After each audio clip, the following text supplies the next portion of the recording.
Today you will be hearing from Lieutenant Colonel Sheldon Kelly of the Idaho State Police, as well as Director Josh Tewalt of the Idaho Department of Correction. Also present here with me is Ada County Sheriff Matt Clifford. This is but a small representation of the number of different agencies that have assisted in this investigation to this point, and we are grateful for their help. I want to begin today by announcing that right around 2 p.m. this afternoon, following a lengthy investigation, the two suspects who we have been seeking were located in Twin Falls, in the Twin Falls area. There was a short vehicle pursuit, and both suspects were taken into custody separately. There were no shots fired or extensive use of force in this operation, for which we are thankful. Obviously, that just occurred within less than an hour, and so we do not have a lot of details about the arrest right now, but we do have some more information to share with you, and we will be gathering those details and providing them as soon as we possibly can. And we once again want to make known Skylar Meade and Nicholas Umphenour are in custody. Would like to turn the time now over to Lieutenant Colonel Sheldon Kelly of the Idaho State Police, because this investigation has grown immensely over the last 24 to 36 hours and has involved a number of different entities and crimes across the state of Idaho. And so to speak to some of those and answer questions as well, Lieutenant Colonel Kelly. Thank you, Chief. Again, my name is Sheldon Kelly. I'm a Lieutenant Colonel with the Idaho State Police. I'm Chief of Operations. First off, I want to thank all the law enforcement agencies across Idaho that have assisted with this. I know it's the Idaho way, but there was an immense collaboration and cooperation all across the state to come to this conclusion. Ever since this incident kicked off, we've had professionals working tirelessly on this issue to get to the point where we are today. Through the course of this investigation, detectives have located the Honda Accord that was used in the escape near Leland, Idaho. Additionally, law enforcement we are investigating two homicides at separate locations in Nez Perce and Clearwater counties. These are potentially tied to this incident. Both homicides involve adult males, and detectives are actively investigating. No further information on the homicides is available at this time, and the county coroner will provide identity as well as the official cause of death on those.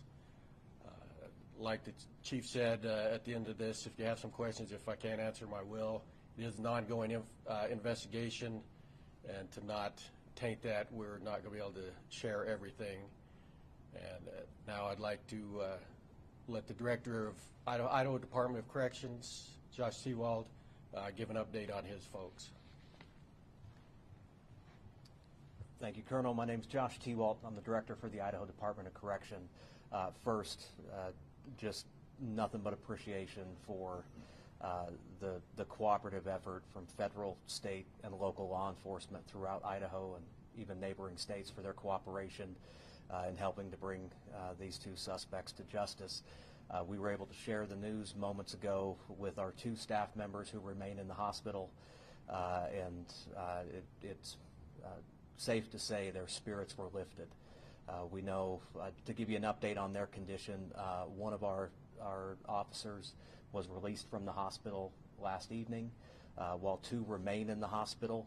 They're stable, improving, and I think with today's news, their spirits are lifted. Just to provide a little bit of context on the other suspect who we believe helped Skylar Meade escape and who actively attacked our staff yesterday morning, Nicholas Umphenour. We'll be posting a little bit more information about his criminal history and time with us at the Department of Correction to our website, and we'll share that to State Police, BPD as well for them to distribute. But once he was identified as a potential suspect yesterday, our investigators, along with cooperation from other law enforcement partners, began trying to tie him with Skylar Meade. In addition to having both having membership with the area Knights, they also shared some acquaintances, some common acquaintances, both in custody as well as in the community. Lastly, they did have some housing overlap on and off from December 29th, 2020 to when Mr. Umphenour was released from our custody on January 17th of 2024. That they were both housed at the Idaho Maximum Security Institution, and there was frequent movement in between, but there were times within that time frame where they shared, they were in the same housing unit at our facilities. With that, just again want to express our thanks and appreciation for what was a very tough ordeal for the corrections family, but thanking BPD and their response now over 36 hours ago to the ambush on our staff, but everybody who's offered assistance and put their shoulder into helping bring these two suspects to justice. Thank you, Director. We can't possibly name everyone who helped with this investigation and the last 36 hours, but of particular note, I would certainly like to thank the FBI for their assistance. They have been involved and were also involved in the pursuit and taking into custody of these gentlemen down in Twin Falls area. We appreciate them and virtually every county sheriff's office between here and northern Idaho and across to eastern Idaho. We thank our partners here in the Treasure Valley for their assistance, particularly Josh Hurwitz, our U.S. Attorney, has been involved and helpful, along with the FBI. And the Ada County Prosecutor's Office has certainly been an integral part of this investigation, providing support and all the needs that we have come across over the last 36 hours. So again, I apologize for not being able to thank everyone, but there are a lot of folks who have come together to do some really good work and really important work to take these two gentlemen, and I use that term loosely, into custody before their path of destruction could get any wider. So thank you. We do have time for a couple of questions, but we are limited in what we can release at this point, and we still have a lot of work to do to make sure that we have investigated all of the leads that have come in. We've had hundreds of tips come in from the members of the public, for which we are also grateful and would like to thank those who have taken the time to provide us with information as this case unfolded. A couple of questions for anyone, if you would. A question for the director. Yes, sir. You know, I know hindsight is always 20/20, but given what you knew about Meade's history of violence, do you think there was enough security with him when he went to the hospital on Wednesday? Yeah, I think we're certainly in the process of reviewing our policies and practices, and I think there are two things that have to be evaluated in this particular situation. The first is whether our staff adhered to policies and practices, and I think we feel really comfortable at this point in saying that our policies were followed. Security was actually augmented as a result of Meade's history. So they did in fact go above and beyond. The second piece of that, which falls squarely on me, is whether our policies and practices were sufficient enough to put our staff in a position to maintain their safety and security. And so that's the process that's ongoing right now for department leadership as well as prisons leadership to make sure that they're positioned as good as possible. But I can tell you from our initial review of events, facility leadership in authorizing that transport and augmenting resources, as well as the conduct and performance of our staff in the execution of that transport, were wholly in line with our policies and practices. So there was more protection than was required? Correct. Director, one more question for you. Any insight into how someone who's in a maximum security prison in the most restricted part of that prison could have possibly coordinated this kind of escape? Absolutely, and that's what we've turned our investigative resources towards ferreting out.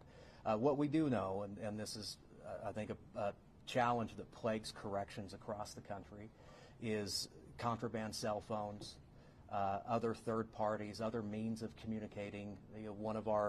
One of the things we try very hard to interdict are the abilities for people in custody to further their criminal activities on the outside or within our secure institutions. So we know that there are ways that they attempt to thwart our procedures and our safeguards that we have in place, and that's what we're trying to figure out right now, is exactly how, what we know with near certainty this was not an accident, this was a planned event, and we're channeling every resource we have into trying to understand exactly how they went about planning it. Now, was Meade handcuffed when he was exiting the hospital? Yeah, the information we have is that he was in restraints while he was being escorted out of the hospital. Once events transpired, I'll defer to the people investigating those events, but yeah, he was in restraints. Is there any details you can share about what happened from the time they left the hospital to when they were arrested? And also, in terms of the homicide, is there any Aryan Knights ties, or how is it possibly linked to them, the two homicides?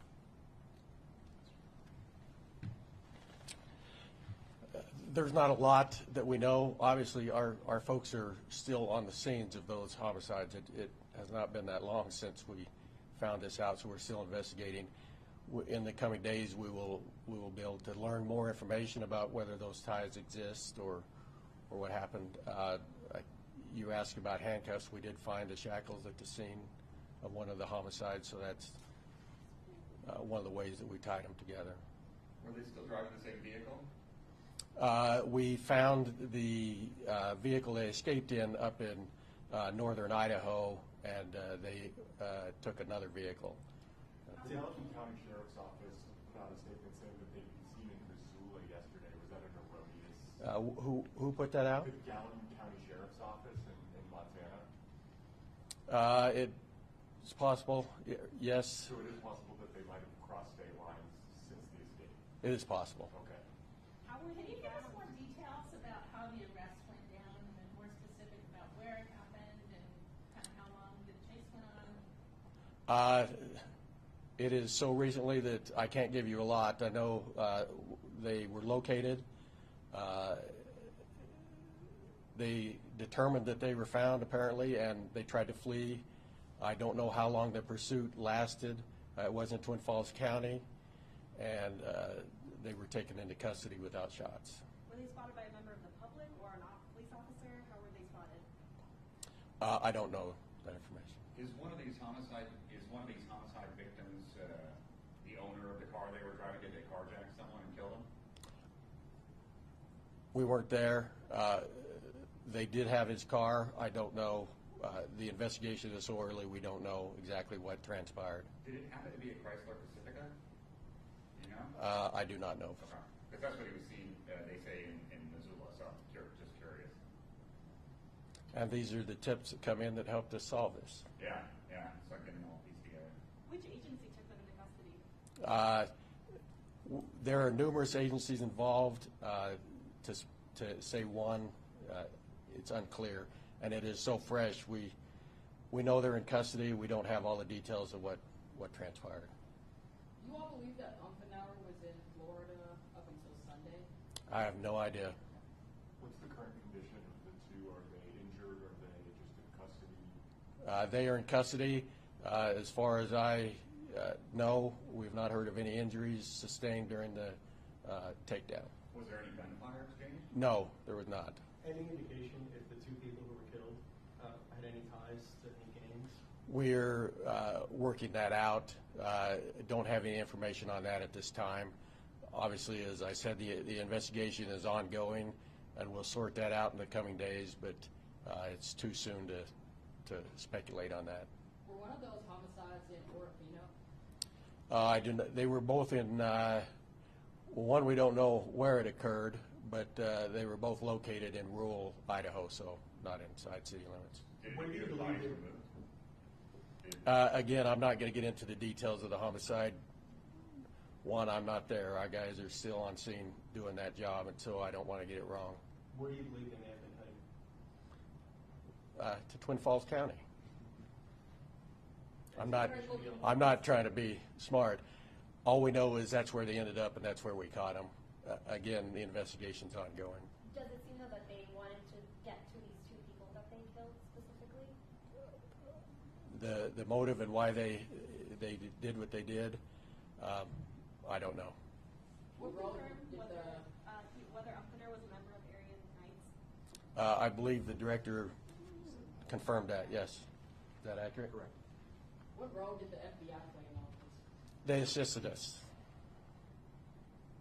And also in terms of the Area Knights, anything being done in the prison to address that gang, given that, I will happily turn this over to the director.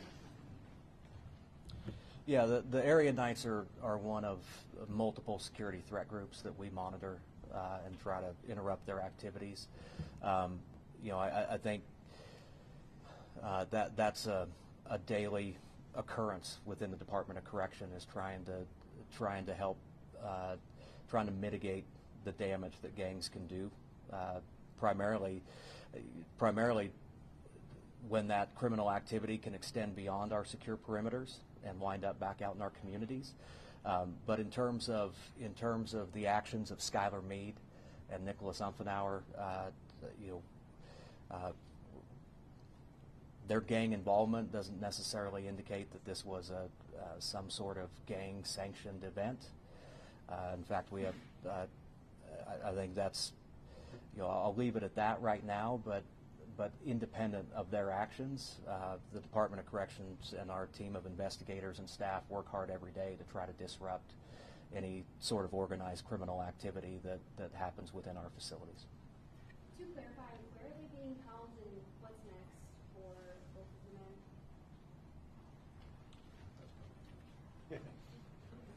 the men?